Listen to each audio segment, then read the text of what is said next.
Boa tarde, queridos alunos. Saudade de vocês. Eu espero que estejam todos bem. Eu espero que a família de vocês também esteja bem e que nós possamos ter forças para enfrentar essa pandemia, né? Enquanto isso, nós estamos aqui lutando para contribuir com o aprendizado de vocês. Eu espero que vocês estejam conseguindo acompanhar o conteúdo. Em breve nós teremos uma prova. Eu creio que os pais de vocês já estão sendo informados sobre essa prova. E por isso que hoje, depois dessa aula, a segunda aula, nós iremos colocar uma atividade já comentando ela, porque nós iremos começar agora a fazer revisões dos assuntos, tá bom? Então, o assunto de hoje é sobre os continentes ainda. Nós já vimos o continente africano, o europeu e as Américas, que é onde nós moramos. E nós iremos ver hoje outros três continentes, a começar pela Ásia, tá? E aí nós temos o mapa da Ásia, lembrando que a Ásia ela faz uma fronteira quase que contínua com a Europa. Nós já vimos isso quando falávamos de Europa.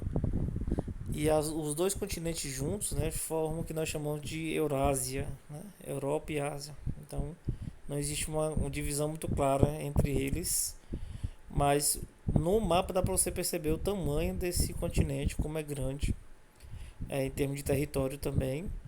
E você tem países com grande população, como por exemplo a Índia e a China, nesse continente. Então, além da China hoje ser uma das maiores, e se eu não me engano já passou os Estados Unidos em termos de economia. Então, provavelmente hoje a China seja a maior economia do mundo, segundo o último dado que eu olhei. Então, nesse continente você percebe que existe um grande crescimento econômico no momento. Aí algumas características desse continente, né? Ele tem a maior área territorial do mundo, é o maior continente do mundo, e também a maior quantidade de pessoas do mundo. Cerca de 60% da população mundial mora nesse continente asiático.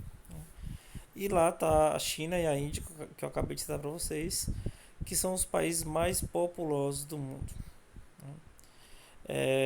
Alguns países, aí sobre a questão da economia, existe uma grande diversidade de produtos que você tem lá que influenciam na economia dos países. Você pega, por exemplo, o Japão e a Coreia do Sul são muito industrializados, né?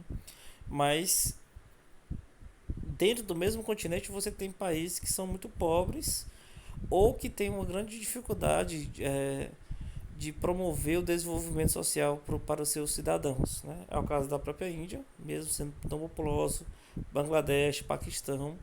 E aí tem toda uma questão histórica, né? E uma questão cultural também, de como esses países são administrados, político. E tem todo um histórico, às vezes, de conflito em algumas regiões, como o Paquistão. Então, são vários fatores que fazem com que esses países, por exemplo, né, que têm problemas sociais, estejam nessa condição no momento. E no continente também nós temos o Oriente Médio, que é tão conhecido também pelos conflitos, né, mas nós vamos ver mais abaixo, né, que os países do Oriente Médio possuem cerca de 50% das reservas de petróleo do mundo. Então, isso dá a esses países do Oriente Médio, alguns países do Oriente Médio, como a Arábia Saudita, por exemplo, um grande poder econômico nesses países, mas que às vezes, infelizmente, é concentrado na mão de poucos, né, dos sultões do petróleo. Mas 50% do nosso petróleo do mundo está no Oriente Médio, né?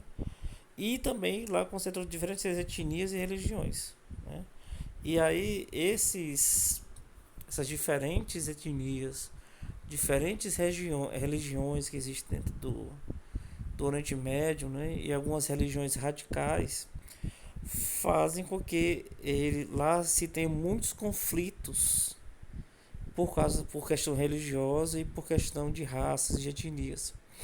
Então é um lugar que é um barril de pólvora, literalmente, e que nascem muitos grupos extremistas, ou seja, grupos que sequestram, que matam pessoas, que promovem de fato o terrorismo no mundo. Muitos desses nascem nessa região do Oriente Médio, devido a um radicalismo muitas vezes ligado à religião. Tá? Então é, é um lugar muito rico, no caso do Oriente Médio, nessa parte da Ásia, porém com grandes problemas sociais. Às vezes em alguns lugares pobreza, mas em outros lugares conflitos, é, por, pelos motivos que nós já citamos. E aí sobre um pouco da característica do território da Ásia, né? O sul e o sudeste da região do sul do continente asiático são muito estáveis do ponto de vista geológico, né? Então lá tem muita erupção vulcânica, terremotos, é, grandes problemas ligados a fenômenos naturais acontecem nessa região, né? E aí um exemplo disso foi o terremoto de 2015, faz só 5 anos, que deixou de cerca de 1.800 mortos e 5 mil feridos. Isso acontecendo no Nepal, né? Além de destruir parte da sua capital, Katmandu. Então é uma região que acontece muitos desastres é, naturais, porque é uma região de geologia, né, das placas tectônicas, que nós já vimos aqui, muito estáveis, é um lugar de encontro de placas tectônicas. O único continente que nós vamos ver hoje é a Oceania, né? E aí vocês estão vendo, percebam, eu vou dar um zoom aqui para vocês verem o mapa da Oceania, né? E percebam que aqui nós temos a Austrália, bem no centro, e todos esses outros pontinhos, né? Nós temos a Indonésia aí, são os países que compõem a Oceania, ou seja, um conjunto de ilhas, né? São pontos muito pequenos. Até aqui embaixo tem a Nova Zelândia, e ali em cima a Indonésia. Enfim, você percebe que não existe uma área muito contínua.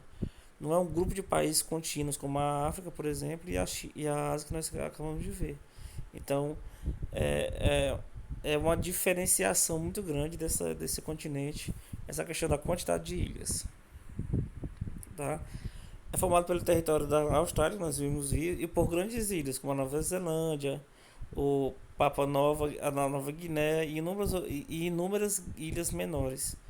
Então, é um grande agrupamento de ilhas que formam o que nós chamamos de Oceania, né? É, a Austrália e a Nova Zelândia são países que têm um grau de desenvolvimento grande, né, econômico, especialmente pelo turismo, né, e da agricultura, mas as outras ilhas têm grandes dificuldades de se manter, né, porque não tem uma estrutura econômica muito adequada. Então as pessoas vivem da agricultura para comer lá, da caça, é uma vida muito rudimentar. O turismo não é tão desenvolvido nessas outras ilhas, que nós nem conhecemos bem, nem ouvimos falar. E por último, e não menos importante, a Antártida. Essa é a visão de cima, que nós chamamos de Polo Sul, né? É, é uma visão belíssima do Polo Sul do mundo, que é a Antártida. E aí percebam que ela é uma região enorme também, porém muito pouco habitada. E aí é claro por causa da presença de gelo. E aí nós vamos ver algumas características, né? E ela é a região mais fria do mundo, né? E sobre esse continente existe uma enorme camada de gelo, nós sabemos disso, né? E aí existe uma espessura, uma grossura, né, digamos assim, em média de 2 quilômetros de gelo, né, em cima do continente, né? E uma coisa interessante é que lá está 70% da água doce do mundo. Ou seja, 70% da água doce do mundo está na Antártida, está congelada, está em forma de gelo. E é lógico que por causa do clima rigoroso, você não tem uma população que more lá fixamente. As pessoas que vão para lá são turistas e basicamente alguns cientistas que vão para lá para visitar o local. Mas eles ficam algum tempo, especialmente no verão, porque o inverno lá é muito rigoroso. Tá? E aí vários países têm bases científicas lá de pesquisa, inclusive o Brasil. Então, você tem brasileiros morando lá durante algum tempo, um período, são pesquisadores que vão lá para fazer pesquisa. Tá? Então, nós não temos uma população fixa, gravem bem essa informação, na Antártida. São pessoas que passam um certo período, especialmente no verão, para fazer estudo, para fazer turismo e pronto, e voltam para suas casas. Então, até a próxima, pessoal.